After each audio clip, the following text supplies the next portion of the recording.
Degree మొదటి సంవత్సరం మొదటి సెమిస్టర్ విద్యార్థులకు స్వాగతం. ఈరోజు పాఠం గోడగూచి కథ. కవి పరిచయం. పాల్కురికి సోమనాథుడు. ముందుగా పాల్కురికి సోమనాథుని కవి కాలాదుల గురించి తెలుసుకుందాం. గోడగూచి కథ అనే పాఠ్యభాగము పాల్కురికి సోమనాథుడు రచించిన బసవ పురాణం అనే ద్విపద కావ్యంలోని తృతీయ శ్వాసం నుండి గ్రహింపబడింది. సోమనాథుని వివరాలు. పాల్కురికి సోమనాథుని జన్మస్థలం పాల్కురికి అనే గ్రామం. పాలకురికి నేడు పాలకుర్తిగా పిలువబడే ఓరుగల్లుకు 30 మైళ్ళ దూరంలో ఉంది. ఇతడు పాలకురికిలో వెలసిన సోమేశ్వరుని అనుగ్రహంతో జన్మించడం వల్ల ఈయనకు తల్లిదండ్రులు సోమనాథుడు అనే పేరు పెట్టారు. సోమనాథుని తల్లి శ్రీయాదేవి, తండ్రి విష్ణురామి దేవుడు. పాలకురికి సోమన 12-13 శతాబ్దాల మధ్య కాలంలో జీవించాడు. పాలకురికి సోమన రచనలు. సోమన రచనలన్నీ స్వతంత్రాలు, అనువాదాలు కావు. నన్నయ్య ప్రారంభించిన ఆంధ్రీకరణ ఉద్యమాన్ని సోమన అనుసరించలేదు. కావ్యం ప్రారంభించేటప్పుడు సంస్కృత శ్లోకమును రచించే పద్ధతిని కూడా సోమన వదిలి తెలుగు పద్యంతోనే తన రచన ప్రారంభించాడు. ఈయనకు దేశీ రచన పరమలక్ష్యం. అందువల్లనే రగడ, శతకం, గద్య, ఉదాహరణం, ద్విపద మొదలైన స్వతంత్ర సాహిత్య ప్రక్రియల్ని చేపట్టి రచన సాగించాడు. పాల్కురికి సోమన పద్య రచనలు: అనుభవసారం, ఉషాదీప శతకం, చతుర్వేద సారం, చెన్నామల్లు సీసములు అన్నవి సోమన పద్యకృతులు. ద్విపదలు: బసవ పురాణం, పండితారాధ్య చరిత్ర అన్నవి ఈయన ద్విపద రచనలు. లఘు కృతులు: ఇవి కాక రుద్రాభాష్యం, సోమనాథ భాష్యం, బసవ రగడ, సద్గురు రగడ, పంచప్రకార గద్య, నమస్కార గద్య, అక్షరాంక గద్య, బసవోదాహరణం, బసవలింగ నామావళి మొదలైన లఘుకృతులను ఎన్నో సోమన రచించాడు. పాల్కురికి సోమనాథుని గురించి తెలుగు తోటలో మొదటి కోకిల కంఠమెత్తి తెలుగు వాళ్ళ కోసం తెలుగు ఛందస్సులో పాటలు పాడింది. ఆ కోకిల పేరు పాల్కురికి. పాడిన తెలుగు ఛందస్సు పేరు ద్వి. తెలుగు జాతికి సోమన ఇచ్చిన దివ్యాయుధం ద్విపద. తెలుగు జాతికి సోమన ఇచ్చిన గొప్ప కానుక ద్విపద. పాల్కురికి సోమన పుట్టకపోతే తెలుగు వాళ్లకు ఏ ఛందస్సు ఇంతగా రాణించేది కాదేమో. ప్రజల కోసం అతడు పుట్టాడు, ప్రజల్లే అతన్ని అమర కవిని చేశారు అని సమగ్రాంధ్ర సాహిత్యంలో ప్రఖ్యాత విమర్శకులు ఆరుద్ర గారు పాల్కురికి సోమనాథునికి తెలుగు సాహిత్యంలో గల స్థానాన్ని గూర్చి పై విధంగా తెలిపారు. సోమన ద్విపద. ఉరుతర గద్య పద్యోక్తుల కంటే సరసమై పరిగిన జాను తెనంగు చర్చింపగ సర్వసామాన్యమగుట కూర్చెద ద్విపదలు కోర్కెదైవరా అని సోమన గద్యములు పద్యములు కంటే రసవంతమైన జాను తెనుగు సర్వసామాన్యంగా ఉంటుంది. అందువల్ల ద్విపద కవిత్వం వ్రాస్తానని సోమన చెప్పాడు.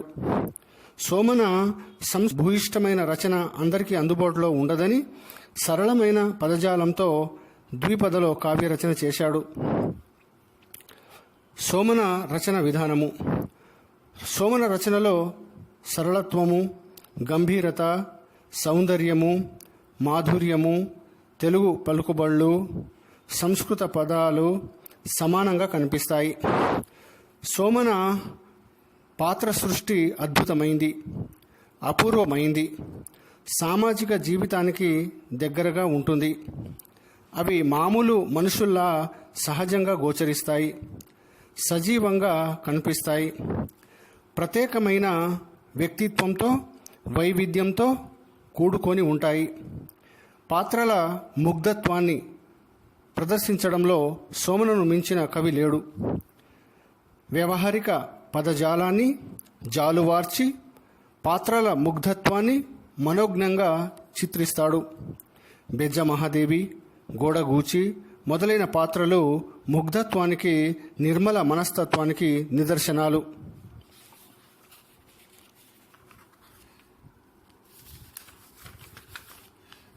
సహజ సుందరంగా వర్ణనలు చేయడంలో ఈ కవి సమర్థుడు. ఈయన వర్ణనలు నిశిత పరిశీలన శక్తికి నిదర్శనాలు. ఈయన రచనలో భాష, ఛందస్సు, ఇతివృత్తం, భావం, వర్ణనలు, ఆచార వ్యవహారాలు, పాత్రల వేషభాషలు, మనస్తత్వం మొదలైన వాటికి సంబంధించిన దేశీతనం కనబడుతుంది. శబ్దాలకు వన్నె తెచ్చే భావాలు, భావాలకు వన్నె తెచ్చే శబ్దాలు సోమన రచనలకు ప్రత్యేకతను ఆపాదించాయి. అల్పాక్షరాలతో అనల్పార్థాన్ని అందించడంలో సోమన నేర్పు అనన్య సామాన్యమైనది. ఇక బసవ పురాణం. సోమన రచనలో బసవ పురాణం పండితారాధ్య చరిత్ర పేరు పొందిన ద్విపద కావ్యాలు. బసవ పురాణంలో బసవేశ్వరుని జీవిత చరిత్ర ప్రధానం. సందర్భానుగుణంగా ఇతర శివభక్తుల కథలు కూడా దీనిలో చేర్చబడ్డాయి. ఇది 7 ఆశ్వాసాల కావ్యం. దీనిలో బెజ్జ మహాదేవి, రుద్ర పశుపతి, గోడగూచి, చిరుతొండ నంబి కథలు రసవత్తరాలైనవి. శైవ మత గ్రంథంగా కూడా ఆంధ్ర, కర్ణాటకలో దీనికి పేరుంది. ఇక మనం పాఠ్యభాగంలోనికి వెళ్ళి చూసినట్టయితే గోడగూచి అనేటువంటి కథలో అతని తల్లిదండ్రులు శ్రీయాదేవి, విష్ణురామి దేవుడు. ఆ ఇరువురు ఒకరోజు పొరుగురికి వెళ్ళదలిచి ఆ శైవ కుటుంబము రోజు కూడా శివునికి నైవేద్యంగా పాలను అర్పించేటువంటి వారు. అయితే తాము పొరుగురికి వెళుతున్నామని, మళ్ళీ వచ్చే వరకు తమ కూతురైనటువంటి గోడగూచిని రోజు శివాలయానికి వెళ్ళి పాలు నైవేద్యంగా సమర్పించవలసిందని ఆ తల్లిదండ్రులు జాగ్రత్తలు చెప్పడంతో పాఠ్యభాగము ప్రారంభమవుతుంది. శివదేవుడు అనే ఒక శివభక్తుడు, అతని భార్య తాము పొరుగురికి వెళుతూ వారి చిన్నపిల్లను ఇంటికి కాపలగా పెట్టి, అమ్మా అటు ఇటు వెళ్లకు, తోటి పిల్లలతో ఆడుకోవడానికి పరిగెత్తబోకు, మేము చెప్పిన వ్రతానికి విఘాతం కలిగించకు అని ఆమెతో చెప్పారు. అమ్మ గుడికి నిత్యము వెళ్ళి కుంచెడు పాలు శివునకు నైవేద్యం పెట్టు. అమ్మ నిన్ను నమ్మి వెళుతున్నాము సుమా. అమ్మ మేము చెప్పిన మాట మరువకు. మా అమ్మ, మా తల్లి, మా కొమ్మ నీకు ఒక మంచి బొమ్మను, కొన్ని బొమ్మలకు కట్టే చిన్న గుడ్డ ముక్కలను, బొమ్మ పొత్తికలను వచ్చేటప్పుడు తీసుకొని వస్తాము అని బుజ్జగించి, ఆ తర్వాత వారు వెళ్ళిపోయారు. వారి కుమార్తె అయినటువంటి గోడగూచి కాళ్ళు, చేతులు, ముఖము కడుగుకొని మంచి సాధువులైన ఆవు పాలు మరిగేటట్లు కాచి ఒక కుంచెడు పాలు పాత్రతో కొలిచి దాన్ని చేతితో పట్టుకొని ఆ పాత్రను సన్నని వస్త్రపు కొంగుతో కప్పి వేగంగా శివాలయానికి వెళ్ళింది. గోడగూచి పాత్రను శివుని ముందు పెట్టి నేలపై సాగిలపడి నమస్కరించింది. ఈశ్వర, దేవ ఆరగించు మని విన్నవించి తాను వెనుకకు వెళ్ళి చాటుగా నిలబడింది. మరికొంత సేపున్న తర్వాత వచ్చి చూచింది. గిన్నెలో పాలు తక్కువ కాలేదు. అందువల్ల ఆ చిన్ని బాలిక కలతపడి భయపడింది. ఓ లింగ స్వరూప ఈశ్వర, పాలు ఎందుకు త్రాగడం లేదు? పాలు సరిగా కాగలేదా? కమ్మని వాసన వేయడం లేదా? అపరిశుభ్రంగా ఉన్నాయా? విరిగిపోయాయా? నేను చిన్న పిల్లలనియా? ప్రొద్దెక్కి పోయిందా? లేక పొగ వాసన వేస్తున్నాయా? త్రాగబుద్ధి పుట్టడం లేదా? నేను నెయ్యి వేయలేదా? బాగా వేడిగా ఉన్నాయా? నీళ్లు కలిశాయా? పక్క మంగళ వాద్యములు ఏమీ లేకుండా నేను ఒక్కతనే తెచ్చాననా అని. ఈ పాలు సరిపోవా? ఇవి ఆవుల పాలు కావా? పాల మీద నేను మనస్సు పెట్టాననా? పాత్ర మోటుదనా? లేక పాలు కుంచెడు లేవా? ఆరగింపు పెట్టడం నాకు తెలియదనా? ఇతరులకు ఎవరికైనా ఈ పాలు మీద కట్టినవనా? లేక పాలపై మీగడ లేదా? నేను పాలు తెచ్చేటప్పుడు ఎవరైనా చూశారనా అని. ఇంకా నీవు అకారణంగా పాలు త్రాగడానికి ఎందుకు ఇష్టపడడం లేదు? కారణం ఏవైనా ఉంటే చెప్పు.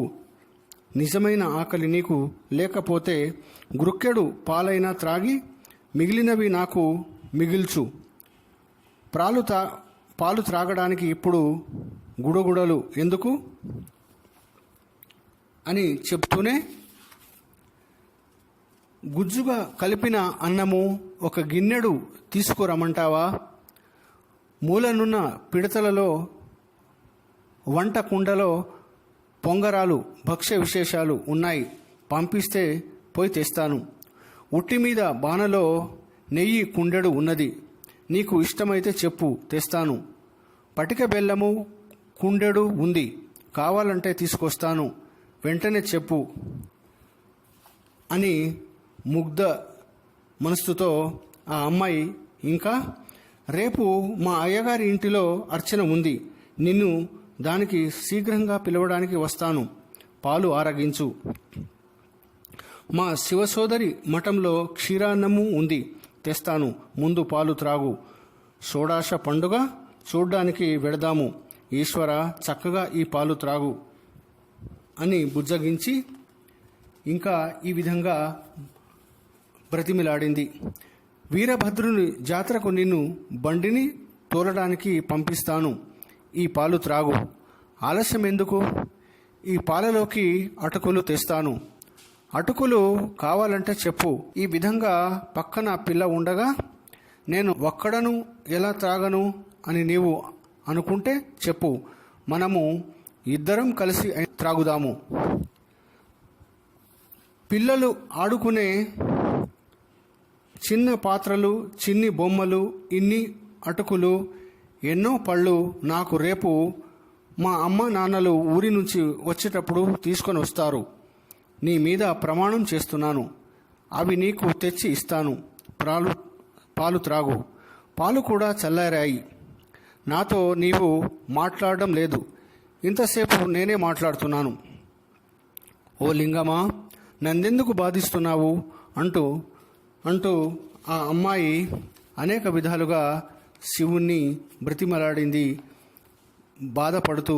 ఇంకా ఆ బాలిక శివునకు చాలాసార్లు నమస్కరించింది, శివునిపై కోపించింది, మందలించింది, దుమికింది, అరిచింది, కటకట అని ఏడ్చింది. చేతులు మెటికలు విరిచి నేలపై కాళ్లతో తటతట తన్నింది. నేలపై బడి పైకి తన్నుతూ ఏడ్చింది. పాత్ర వైపు చూసింది, శివుణ్ణి చూచింది, బుజ్జగించింది, పాలు త్రాగమని శివుణ్ణి పీడించింది. అయినా శివుడు పాల త్రాగకపోయేసరికి ఇంకా తల్లడిల్లి పోయింది. ప్రాణం లేని దానిలా పడి ఉంది. మిక్కిలి ఆశ్చర్యపడుతుంది. ఎప్పటిలాగే ఏడుస్తుంది. గొంతెత్తి పిలుస్తుంది. దబ్బున పడిపోయింది. పాల పాత్రను ప్రక్కకు గెంటుతుంది. భయపడి తిరిగి దాన్ని శివుని ముందు పెడుతుంది. చాలాసార్లు శివుని పాదాలపై వాలుతుంది. కానీ శివుడు త్రాగలేదు. ఇలా చేస్తే కానీ నేను పాలు త్రాగనని నీవు నాకు కారణం చెప్పడం లేదు అని ఆ అమ్మాయి శివుడిని ఉద్దేశించి అన్నది. ఏమి చేస్తే పాలు త్రాగుతాడో శివుడు తనకు చెప్పడం లేదని ఆ అమ్మాయి వాపోయింది, బాధపడింది, ఏడ్చింది, అనేక విధాలుగా దుఃఖించింది. పాలు ముట్టుకోవు, వాసన చూడవు, పాలు అలాగే ఉన్నాయి. నీవు పాలు ఆరగించలేదని మా వారు వింటే నన్ను చావగొడతారు. దానిలో అనుమానం లేదు. నాకు చావు ఎలాగూ తప్పదు. కాబట్టి ఇక్కడనే చనిపోతాను అని ఆ బాలిక అంటూ తన తలను శివలింగంతో కొట్టుకోవడానికి సిద్ధపడింది. తలను శివలింగముపై పెట్టి కొట్టుకోవడానికి వెళ్లేలోగా శివుడు ఆమెకు చక్కగా పట్టుకొని దయతో నవ్విన ముఖం కలవాడై పాత్రతో పాలు పైకెత్తుకొని త్రాగాడు. అప్పుడు ఆ బాలిక, నన్ను చిన్నదాన్ని చేసి ఇంతగా బాధించావు, అది పోదు, మా అన్నతో చెప్తాను, అప్పుడు ఉంటుంది కదా అని ఇంకా ఎందుకు ఈశ్వర, ఇదంతా మర్చిపోవద్దు అని శివుణ్ణి నానా విధాలుగా బెదిరించింది తన ముగ్ధతనంతో.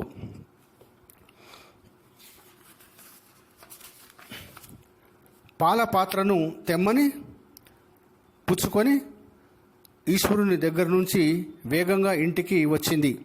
నిత్యము ఈ విధంగా రోజు పాలను సిద్ధం చేసుకొని శివాలయానికి వెళ్ళి పాలను ఆ అమ్మాయి శివునకు ఇస్తుండగా శివుడు పాలు త్రాగుతున్నాడు. ఈమె గోల భరించలేక రోజు క్రమం తప్పకుండా ఈమె పెట్టే నైవేద్యానికి శివుడు ముగ్ధుడైపోయి రోజు కూడా పాలు త్రాగుతున్నాడు. ఒక రోజున ఊరికి పోయిన ఆ బాలిక తల్లిదండ్రులు ఆ అమ్మాయికి ఎదురయ్యారు. వారు వచ్చేటప్పటికీ పూర్వంలాగే శివుడు పాలు త్రాగగా ఆ అమ్మాయి ఖాళీ పాత్ర చేతితో పట్టుకొని శివాలయం నుంచి ఇంటికి వస్తుంది. దారిలో తల్లిదండ్రులు ఆ అమ్మాయిని చూచి, ఎక్కడకు పోతున్నావు, ఖాళీ పాత్ర ఎక్కడ నుండి తెస్తున్నావు అని అడిగారు. అప్పుడు ఆ బాలిక, మీరు చెప్పినట్లు రోజు కూడా శివాలయానికి వెళ్ళి శివునకు పాలు నైవేద్యం పెట్టి శివుడు పాలు తాగిన తర్వాత ఆ పాత్రను తీసుకొని మళ్ళీ తిరిగి ఇంటికి వస్తున్నాను అని చెప్పింది. కానీ ఆ తల్లిదండ్రులు ఆ మాటలు నమ్మలేదు. వాటిని అంగీకరింపక ఆయనకు నమస్కరించి నిత్యం శివుడిని ఖాళీ పాత్రను ఇమ్మని అడిగి తీసుకొని వస్తున్నానని చెప్పేటువంటి ఆ విషయాలన్నింటినీ ఆ తల్లిదండ్రులు తిరస్కరించడము జరిగింది. ఓ అమ్మాయి, ఈశ్వరుడు ఎక్కడైనా పాలు త్రాగుతాడా? నీవే త్రాగావా? లేక నీతో ఆడుకునే పిల్లలకు పోశావా? ఎక్కడైనా పార పోశావా? ఒడలు నీకు తెలియడం లేదు. మహాభక్తులు సైతము ఈశ్వరుని ఉద్దేశించి, దేవా చక్కగా ఆరగించమని మిక్కిలి భక్తితో ప్రార్థించిన ఈశ్వరుడు ఆరగించడం అన్నది అతి దుర్లభము కదా. అట్లాంటిది ఇతరులకు అది సాధ్యమా? నీవు చెప్పిన మాటలు ఎలా నమ్మాలి అని తన కూతురుని ఆ తల్లిదండ్రులు తిడుతూ, అట్లయితే చూద్దామని మరుసటి రోజున తమ బాలిక చేతనే ఆ తండ్రి పాలను పట్టించుకొని గుడికి వెళ్ళి పాల పాత్రను ముందులాగే శివుని ముందు పెట్టించాడు. ఆ బాలిక గోలతనాన్ని, ముగ్ధత్వాన్ని, నిర్మలమైనటువంటి భక్తిని లోకానికి వెల్లడించాలని భావించి ఈశ్వరుడు ఆ పాలను త్రాగలేదు. ఓసి, నేడు ఎందుకు ఈశ్వరుడు పాలు త్రాగడం లేదు? ఈశ్వరుడు పాలు ముట్టుకున్నాడా? వాసన చూచాడా? చెప్పు. నీవు ఆశ్చర్యంగా ఎన్నో ప్రేలపు అబద్ధపు మాటలు మాట్లాడి శివుని కోసం అని నిర్దేశించిన పాలు ఆసక్తితో నిత్యము త్రాగిన ఓ ద్రోహి, నీ పొట్ట చీలుస్తాను. ఎక్కడకు పోతావు అని మిక్కిలి భయంకరంగా కూతురి వెంటపడి తరుమగా అంతకు ముందే ఆ అమ్మాయి ఏడుస్తూ వేగంగా వెళ్ళి హాలింగా హాలింగా అంటూ పాలపాత్ర కోసం చేయి చాచి ఈశ్వరుని వద్ద ఒదిగిపోయింది. అంతట్లో భయపడకు భయపడకు అంటూ తక్షణమే శ్రేష్టమైన దయతో కూడిన బుద్ధితో తన వక్షస్థలాన్ని తెరిచాడు. ఈ లోకంలో కొనియాడదగిన విధంగా ఆ బాలిక ఈశ్వరుని దివ్య దేహంలో ప్రవేశించింది. అంతలో ఆమె తండ్రి ఆహా పోతుంది అంటూ ఆమె జుట్టు వెంటనే పట్టుకున్నాడు. ఆమె జుట్టు వెంట్రుకలు అతని చేతిలో పట్టుబడ్డాయి. ఆమె లింగంలో చిక్కబడింది.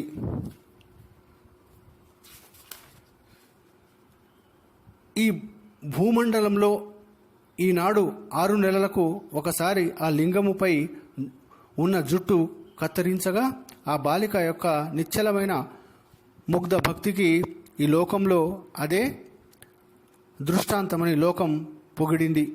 ఆ అమాయక భక్తి గల ఆ కన్య గోడగూచి అనే పేరుతో నేడు పిలువబడుతుంది. ప్రతి 6 నెలలకు ఒకసారి అక్కడ ఆ వెంట్రుకలను కత్తిరించడం అనేటువంటి ఆచారము నేటికి పాలకుర్తి అనేటువంటి ఆ గ్రామంలో ఇప్పటికీ పాటిస్తారు. అద్భుతమైనటువంటి ముగ్ధ భక్తుల కథలను వర్ణించడంలో అనన్య సామాన్యమైనటువంటి చక్కగా వర్ణించడంలో పాల్కురి సోమనాథుడు సిద్ధహస్తుడని మనం అంతకుముందే చెప్పినట్లుగా అద్భుతమైనటువంటి కథ గూడగుచ్చి కథ. ఇది చదివి విద్యార్థులు ఈ పాఠాన్ని అవగాహన చేసుకుంటారని ఆశిస్తూ సెలవు తీసుకుంటున్నాను.